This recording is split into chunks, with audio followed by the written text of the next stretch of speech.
বৃষ্টির দিনে comfort food বলে যদি কিছু থাকে তাহলে এই Radhuni kala bhuna khichuri is literally a warm hug in a bowl. বাইরে বৃষ্টি পড়ে আর ভিতর থেকে উঠে আসা কালা ভুনা খিচুড়ির গন্ধ, এই ফিলিংটা এক্সপ্লেন করা ইম্পসিবল।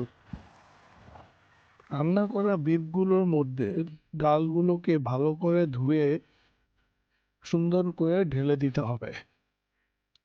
ডালগুলোকে ভালো করে নেড়ে চেড়ে মাংসের সাথে খুব সুন্দর করে মিশিয়ে নিতে হবে।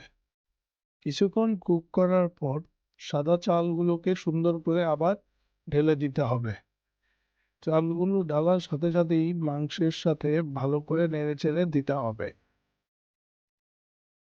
কিছুক্ষণ পরে রসুন দিয়ে কিছু নাড়াচাড়া করে আবার পানি দিয়ে দিতে হবে।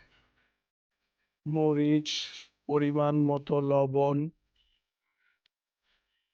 এবং কালা ভুনা মসলা দিয়ে দিতে হবে। মসলা দেওয়ার পর কিছুক্ষণ নেড়ে ছেড়ে কুকারের লিডটা ক্লোজ করে দিতে হবে কুকিং এর জন্য।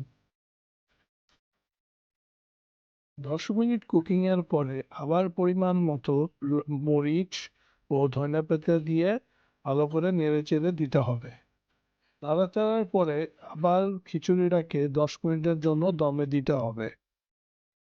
10 মিনিট দমে থাকার পরেই রেডি আমাদের রাঁধুনি কালা ভুনা খিচুড়ি, যেই গন্ধটা বৃষ্টির দিনকে ইনস্ট্যান্টলি স্পেশাল বানায়া দেয় সেটা হচ্ছে কালা ভুনা খিচুড়ি ফার্স্ট। আর টেস্টের ব্যাপারে যদি বলি, এটা দক্ষিণা কিচেন অথবা কুকার 7 এর থেকে অনেক বেটার স্বাদ ছিল।